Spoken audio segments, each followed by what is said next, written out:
Hey everyone, welcome back to my channel where we discuss everything about Skullgirls Mobile. So in this video, I thought I'd make another variant guide which I haven't really done in a while.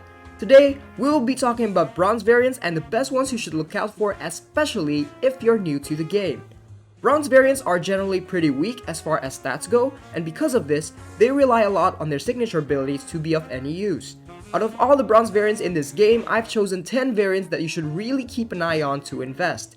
So just as a disclaimer here, the order in this list is random and is no indication of their strength. I've decided that putting numbers on things can be quite distracting from what I'm trying to say, and it is best to keep it as simple as possible. Without further ado, we're going straight into the random list of the best bronze variants in this game.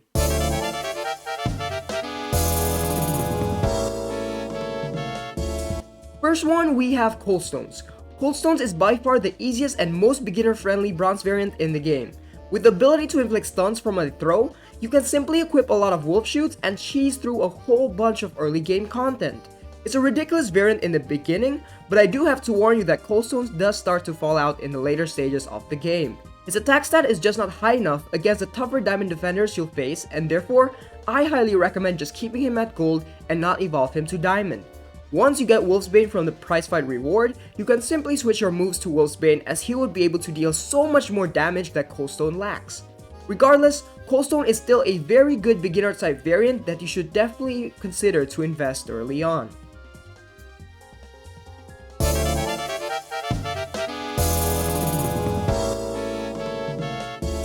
Next on the list we have Beatbox. Beatbox is one of the few offensive big bands in the game with a pretty crazy ability. By simply spamming special moves, you get tons of enrage stacks as well as blockbuster meter, making it very easy to spam the tier 3 blockbuster after a single combo. Playing Beatbox is pretty brain dead and very easy, and he is balanced by the fact that Big Band's attack stat is generally really poor. The enrage stacks do help him out a lot. Although I've evolved mine to diamond, I don't really recommend it as he suffers a similar weakness to Coldstones. Just keep him at silver or gold to easily farm those prize fights, especially the show me your move prize fight, as Beatbox is an absolute star in that one. Just keep on spamming your blockbusters to victory.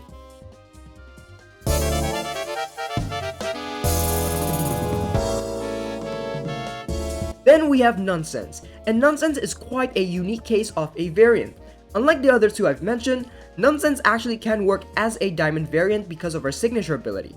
When at an elemental advantage, she gains 3 random buffs whenever the opponent gets a buff. This ability is very powerful as in late game, especially against Frost Armor Nose in Rift Battles or the Water Elemental prize fight. Your opponent will get armor so fast, and Nonsense will simply stack so much buffs that it will be very common for you to have up to 2 rows or even 3 rows of pure buffs on her. Of course, she will rely mostly on her marquee ability Chaos to deal damage against these tough defenders. Even though she only has one niche, Nonsense is very good at what she does. Just do be careful as she is still a very squishy bronze and a slight mistake can kill you in a matter of seconds. I really like Nonsense design and I think she's really cool at what she is able to do.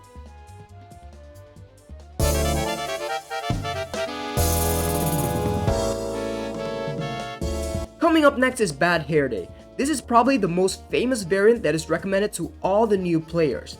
Bad Hair Day is a very straightforward variant that can inflict bleed whenever she deals damage.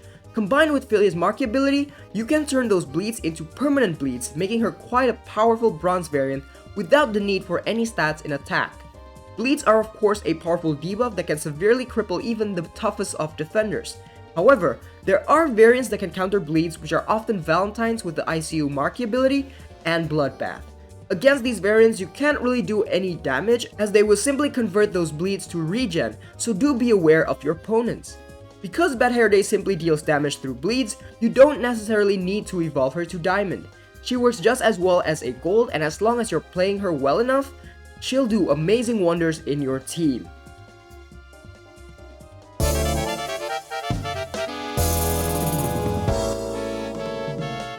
Then we have Infernal Twin. Infernal Twin is also one of the best variants for those of you who are very new to the game. She gains enrage stacks really easily. Since you'll be blocking a lot, Once you find an opening and attack the opponent, Infernal Twin can gain a stack of Enrage to boost her damage output. She can easily stack up tons of Enrage as their duration will reset every time she hits an attacking opponent. Fuqua's kit also have access to a bunch of healing to make sure you stay healthy throughout the fight. I do think that Fuqua's tools from her clones and energy balls are not the easiest to combo with, but you can definitely play around and find the moves that works for you the best. Nothing much to say here, plenty of Enrage stacks do make up for a low attack stat as a bronze.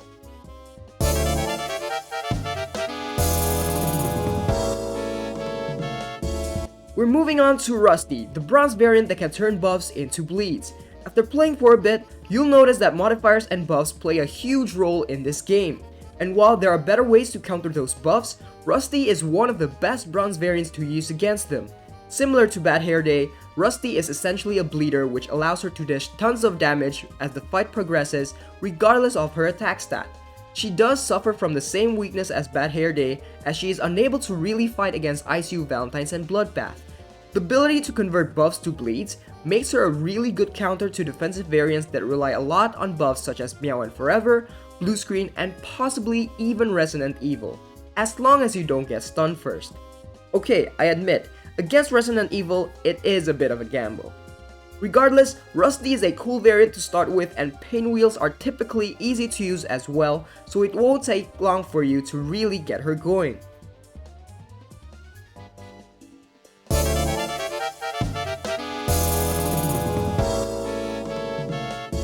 And then we have Sheltered. Sheltered is often dubbed as the best bronze variant in this game. Personally, I do have to agree. Her ability to give crit rate to her teammates are just really nice to increase your overall damage output, but it also boosts her other ability, which is to get an Enrage stack for every critical hit you deal to the opponent.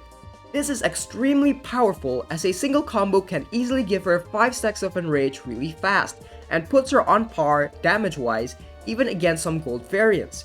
The best thing about Sheltered though is that she is a pair soul with tons of utility in addition to her damage scaling. Her Marquee ability Critical Mass further boosts her crit damage for every tier. Her special move taunts such as Precision and Immunity allows you to ignore defensive signature abilities and debuffs while guaranteeing a critical hit. I can talk a whole lot more about Sheltered here, but she is a variant that gets a whole lot better as you invest more in attack, more in piercing, and more crits on her. An amazing variant and one that I would actually recommend evolving to Diamond. For a measly cost of 600,000 Canopy coins, the value you get from owning a Diamond Sheltered is just really good.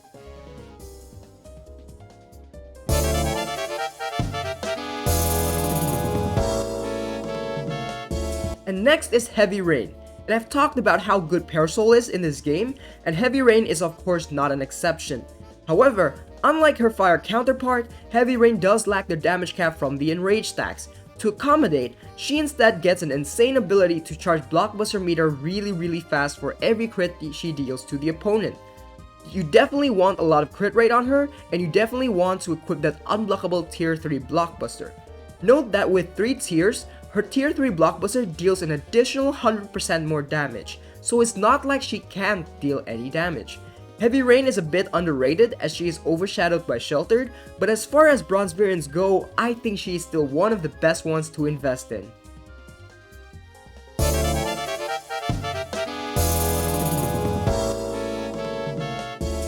Coming up next is Prototype, which is a RoboFortune variant that can spam Blockbuster easily. She is similar in that sense to Beatbox, but in my personal opinion, she is much better than him. She is the definition of Blockbuster spam. Once you get one Blockbuster going, you just use all the other Blockbusters in succession until you hit the tier 3 Blockbuster. RoboFortune's tier 3 Blockbuster is an unblockable move, which is a really good move as it can remove buffs and prevent opponents from reviving, which is a unique feature that Prototype has which Beatbox doesn't. Furthermore, to make up for her low attack, RoboFortune's Marquee ability Ping Check can provide stacks of time and rage when she's far from the opponent. Since most of your damage comes from your laser blockbusters, it would not be hard to keep the opponent afar for Prototype to start stacking damage. I really like Prototype and I think she's an amazing variant to have early on as she can also cheese a lot of early game content.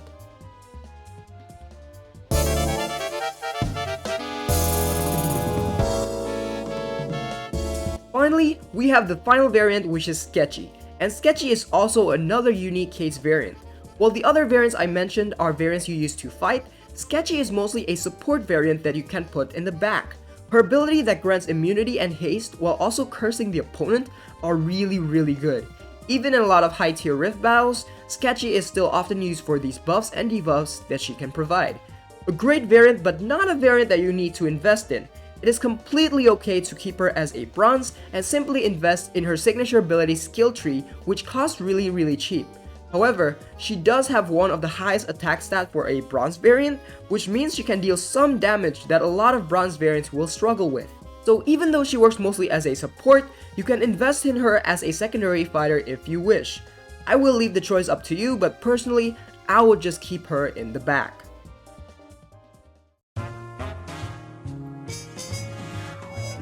Alright y'all, so that is the end of this video. I highlighted 10 bronze variants that are really good for different purposes, and I hope this video helps a lot of new players that are getting into this game. There are tons of variants, and choosing which ones to invest can be quite tricky. Hopefully this helps. Let me know in the comments down below what you think about this list. Be sure to give a like and subscribe if you find this content useful, and thank you all so much for watching. Hope you all have a great day, and I hope to see you in the next video.